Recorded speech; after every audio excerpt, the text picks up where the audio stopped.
आज हम बात करने वाले हैं मॉर्निंग मेडिटेशन के बारे में। और आज के इस वीडियो में मैं बताऊंगा कि मॉर्निंग मेडिटेशन के आपको क्या क्या फ़ायदे हो सकते हैं और किस प्रकार से आप मॉर्निंग मेडिटेशन कर सकते हैं।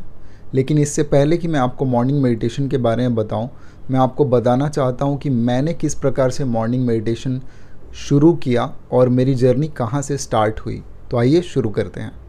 दोस्तों, ये बात है 2016-17 की।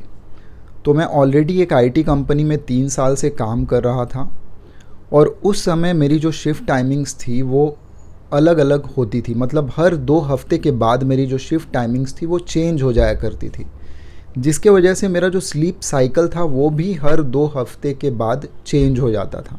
ऐसे सिचुएशन में बहुत सारे जो मेरे कलीग्स थे उनके लिए ये बड़ा चैलेंज था कि वो किस प्रकार से अपने रूटीन को मेंटेन करें, क्योंकि हर बार रूटीन चेंज हो जा रहा है, हर बार स्लीप साइकिल चेंज हो जा रहा है। तो मेरे एक मैनेजर ने मुझसे एक बात कही थी कि अभिषेक, तुम अपने क्लॉक को जब भी जो भी तुम्हारा शिफ्ट टाइमिंग हो, तुम अपने क्लॉक को अपने उस हिसाब से 9 to 5 वाले टाइमिंग के हिसाब से सेट कर लिया करो। वो जो बात थी मेरे अंदर थोड़ी गहरी उतर गई और मैंने अपने माइंड को ये समझा दिया कि मैं जब भी उठ रहा हूँ मेरे लिए वो टाइम ही सुबह 6 बजे का होगा या सुबह 5:30 बजे का होगा। तो अगर मेरी नाइट शिफ्ट भी होती थी तो मैं मान लेता था कि मैं जब भी उठ रहा हूँ वो सुबह 5:30 बजे का समय है। और जब मॉर्निंग शिफ्ट होती थी तब भी मैं वैसे ही करता था, और जब इवनिंग शिफ्ट होती थी तब भी मैं वही सोच के उठता था। सुबह उठने के बाद मैं हमेशा अपने आप को 2 घंटे देता था, और उस 2 घंटे में मैं सबसे पहले ब्रश करके फ्रेश होके वर्कआउट करता था। वर्कआउट करने में मुझे करीब 20-25 मिनट लगते थे। और वर्कआउट के बाद जब बॉडी को कूल डाउन होने की ज़रूरत है, ब्रेथ को नॉर्मल होने की ज़रूरत, क्योंकि वर्कआउट के बाद इमीडिएटली आप नहा नहीं सकते, क्योंकि आपको स्वेटिंग हो रही है, बॉडी के अंदर हीट जनरेट हो रही है। तो कूल डाउन होने के लिए मैं मेडिटेशन किया करता था। मैं बैठ जाता था और अपने ब्रेथ को देखने लगता था। ब्रेथ किस प्रकार से चल रही है, स्लो चल रही है, फास्ट चल रही है। इनिशियली तो ब्रेथ बहुत फास्ट चलती थी, क्योंकि वर्कआउट्स के इमीडिएटली बाद में मेडिटेशन स्टार्ट कर रहा हूँ। उसके बाद मैं जब ब्रेथ को देखने लगता था तो फिर मेरा जो ध्यान था वो मेरे थॉट्स के ऊपर चला जाता था। और जब भी मैं ब्रेथ पे फोकस करता था, बार बार मेरा ध्यान मेरे थॉट्स के ऊपर जाता था। मैं थॉट्स को देख लेता था, देखने के बाद मैं वापस ब्रेथ के ऊपर अपने फोकस को लेके आता था। और इसी तरीके से मैं मेडिटेशन किया करता था। मैं ऑब्ज़र्व करता था अपने बॉडी के अंदर जो भी साउंड्स है, मेरी जो हार्ट बीट है वो किस प्रकार से चल रही है, मेरा हार्ट रेट कैसा है, ये सारी चीज़ों को मैं ऑब्ज़र्व करता था। और ये अराउंड 10-15 मिनट्स मिनिमम ये चलता था। और तब तक मेरी जो ब्रेथ है एकदम शांत हो जाती थी, मेरे जो थॉट्स है वो बिल्कुल काम डाउन हो जाते थे। मैं अपने माइंड में ये भी सोच लेता था कि आज के दिन मुझे क्या क्या काम करना है। मैं हर चीज़ विजुअलाइज कर पाता था कि किस प्रकार से मेरा दिन जाएगा। और इसके बाद होती थी मेरी दिन की शुरुआत। इसके बाद जब मैं मेडिटेशन से उठता था, मैं अपना ब्रेकफास्ट रेडी करता था, नहाता था, धोता था, रेडी होके मैं ऑफिस के लिए निकल जाता था। तो ये थी मेरी रूटीन उस समय। और इस रूटीन के वजह से मेरे अंदर जो चेंजेस आए, मेरी जो स्ट्रेस लेवल्स थी, जब ऑफिस की शुरुआत हुई थी 2014 में या उससे भी पहले, तो मेरी स्ट्रेस लेवल जो थी वो इंक्रीज़ हो गई थी जब ऑफिस की शुरुआत हुई थी, क्योंकि काम बहुत ज़्यादा होता था और बहुत सारी बातें थी जो ऑफिस के बाद भी दिमाग में चलती रहती थी। फैमिली में भी कुछ अगर बात हो जाए, इशू हो जाए, किसी से डिबेट हो जाए तो उसकी भी स्ट्रेस दिमाग में चलती रहती थी। पर्सनल इश्यूज़ और ऑफिस के इश्यूज़, बहुत सारे इश्यूज़ जो माइंड में प्ले होते रहता है, जिसके वजह से दिमाग बहुत ही अशांत हो जाता था। लेकिन जब से मैंने मेडिटेशन और स्पिरिचुअलिटी की शुरुआत की, उसके बाद से मेरी जो थॉट प्रोसेस है, मेरी जो माइंड की जो कामनेस है, वो कामनेस बढ़ने लगी धीरे धीरे। और इस हद तक बढ़ने लगी कि लोग मुझे ऑफिस में नोटिस करने लगे। और लोग मेरे जो कलीग्स है वो, मेरे जो दोस्त, मेरे कलीग्स मेरे ऑफिस के मुझसे आके पूछते थे कि तुम इतना क्योटिक सिचुएशन में काम कैसे रहते हो, शांत कैसे रहते हो। तो मैं उन्हें बताता था कि मैं इस प्रकार की रूटीन फॉलो करता हूँ, मैं अपने फ़िटनेस के लिए ये करता हूँ, मैं कुछ उल्टा सीधा खाता भी नहीं हूँ। तो मैं फूड की प्रैक्टिसेस, फिटनेस और मेडिटेशन, ये सारी चीज़ें मैं एक साथ ही साइमल्टेनियसली कर रहा था। और इस प्रकार से मेरी जो रूटीन है वो 2019 तक चली। लेकिन 2019 में कुछ ऐसा हुआ कि मेरी जो प्रोजेक्ट थी वो चेंज हो गई। तो मेरी जो शिफ्ट टाइमिंग थी वो नॉर्मल 9 to 5 हो गई, और तब मैं सुबह 5:30 बजे उठता था उसके बाद से।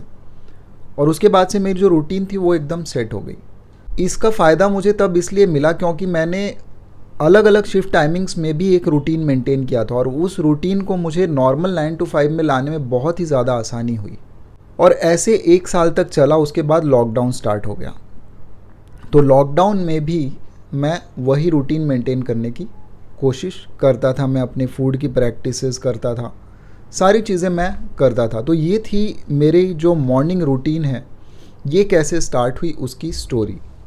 दोस्तों, ये मैंने आपको इसलिए बताया क्योंकि आप में से बहुत सारे लोग होंगे जिनको प्रॉब्लम होती होगी, जो लोग ऑफिस जाते होंगे, जिनकी शिफ्ट टाइमिंग्स चेंज होती होगी। तो बहुत सारे लोग मुझसे पूछते भी हैं कि मेरी जो शिफ्ट टाइमिंग है वो चेंज होती रहती है, तो मैं फूड की प्रैक्टिसेस कैसे करूं, मैं स्लीप की प्रैक्टिस कैसे करूं। तो स्लीप की प्रैक्टिस आपको उसी प्रकार से करनी होगी जैसे मैंने किया। मैं बस मान लेता था कि जिस समय मैं सो रहा हूँ वो रात है, जब मैं उठ रहा हूँ मेरे लिए वही सुबह है, और जब मैं जग गया हूँ उसके बाद मेरी मॉर्निंग रूटीन स्टार्ट।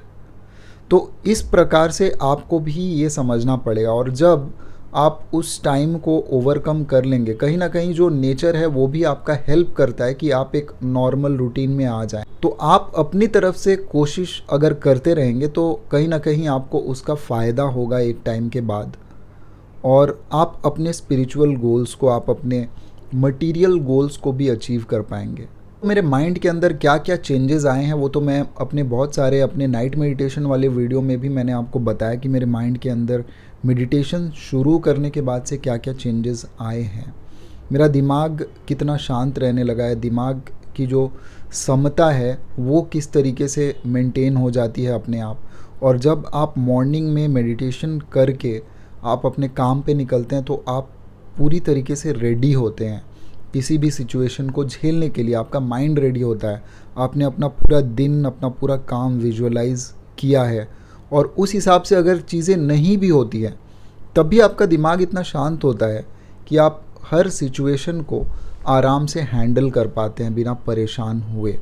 और यही मेरे साथ हुआ। अगर आप एक बिगिनर है जिसे मेडिटेशन शुरू करनी है तो मैं आपको ये बताना चाहता हूँ कि मैं वर्कआउट के बाद मेडिटेशन करता हूँ।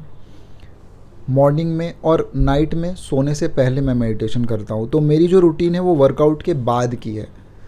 आप चाहें तो वर्कआउट के पहले भी कर सकते हैं, अगर आप वर्कआउट नहीं करते, या फिर अगर आप इवनिंग में वर्कआउट करते हैं, आप सुबह वर्कआउट नहीं करते, तो भी आप मेडिटेशन सुबह आराम से कर सकते हैं। इसमें कोई प्रॉब्लम नहीं है।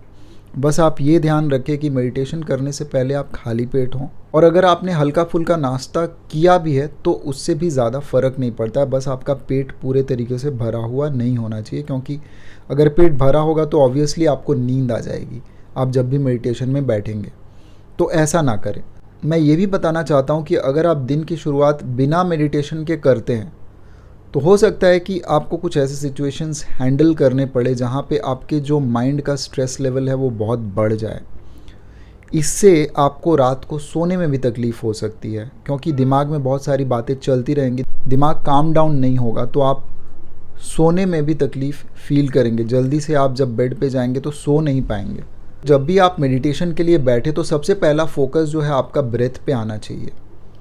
आप ब्रेथ को कंट्रोल करने की कोशिश ना करें। बहुत समय ऐसा होता है कि जब भी हम फोकस ब्रेथ पे लाते हैं तो कहीं ना कहीं हम ब्रेथ को चलाने की कोशिश करते हैं। कोशिश नहीं भी करें तो हो सकता है अनजाने में, अगर आप एक बिगिनर है तो अनजाने में आप इनहेल और एक्सहेल खुद से करेंगे, लेकिन आपको वो नहीं करना है। आपको डिटैच होना है अपने ब्रेथ से। आपको बस ऑब्जर्व करना है अपने ब्रेथ को, देखना है कि वो तेज़ चल रही है या स्लो चल रही है, किस तरीके से वो लंग्स में जा रही है, हवा किस तरीके से लंग्स में भर रहा है, फिर लंग्स से किस तरीके से हवा बाहर आ रहा है, ये आपको देखना है।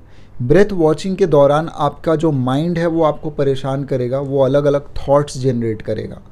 फिर जब आप जानेंगे कि हाँ आपके माइंड में कुछ थॉट्स चल रहे हैं, तो उन थॉट्स को आप देखेंगे, आपका माइंड क्या बोल रहा है, आप उस चीज़ को देखेंगे।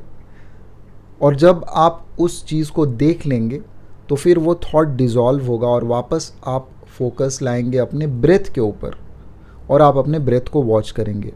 ये प्रोसेस आप 10 मिनट्स, एटलीस्ट 5 to 10 मिनट्स आप करेंगे। जब भी आप मेडिटेशन से बाहर आएंगे आफ्टर 10-15 मिनट्स, आप जब अपनी आंखें खोलेंगे तो आप चारों तरफ देखेंगे, स्पेस को ऑब्ज़र्व करेंगे, चारों तरफ के जो विजुअल्स है उन विजुअल्स को देखेंगे और आपके मन में एक थैंकफुलनेस, एक ग्रैटिट्यूड की फीलिंग होनी चाहिए कि आपके पास जो भी है उन चीज़ों के लिए आपको थैंकफुल होना है, इस नेचर को, कि आपको इतनी सारी चीज़ें मिली हैं। जो आपके पास नहीं है उन चीज़ों पे आप फोकस नहीं करेंगे। और ध्यान रहे कि जब भी आप मेडिटेशन करते हैं वो जो टाइमिंग है वो आप कंसिस्टेंसी के साथ रोज़ मेंटेन करें। अगर आप सुबह 9 बजे उठते हैं तो आप सुबह 9 बजे कर सकते हैं। आप 10 बजे उठते हैं, आप 10 बजे करिए। अगर आप 6 बजे उठते हैं, आप 6 बजे करिए। आप कोशिश मत करिए कि मैं अगर 5 बजे उठूँगा उसके बाद ही मैं मेडिटेशन करूँगा। लेकिन अगर आपकी नींद 8 बजे खुलती है तो फिर आप सोचते हैं कि नहीं, अब तो मेडिटेशन करने का मन नहीं है। बस मैं आपको ये बताना चाहूँगा कि अगर आपका दिन का काम शुरू होता है 10 बजे मान लीजिए, तो उसके पहले कम से कम आप 2 घंटे पहले उठने की कोशिश करिए। अगर आपका काम 12 बजे शुरू होता है तो आप 10 बजे भी उठेंगे तो आप इजीली वर्कआउट, मेडिटेशन या जो भी आपका रूटीन आप मेंटेन करना चाहते हैं मॉर्निंग वाली, वो आप कर पाएंगे। लेकिन टाइम को मेंटेन करिएगा। और जहाँ तक कि स्लीप को फिक्स करने की बात है, तो स्लीप के लिए मैंने ऑलरेडी एक वीडियो बनाया है, वो आप जाके देख सकते हैं। अगर आपने अपनी मेडिटेशन की जर्नी की शुरुआत की है, अपनी स्पिरिचुअल जर्नी की शुरुआत की है, तो आप मुझे कमेंट करके बता सकते हैं कि किस प्रकार से आपने वो जर्नी की शुरुआत की है, जैसे कि मैंने आपको बताया अपनी जर्नी। और अगर अभी तक आपने नाइट मेडिटेशन वाली वीडियो नहीं देखी है तो आप यहाँ जाके उस वीडियो को ज़रूर देखिएगा। आज के लिए इतना ही, मिलते हैं अगले वीडियो में। नमस्ते।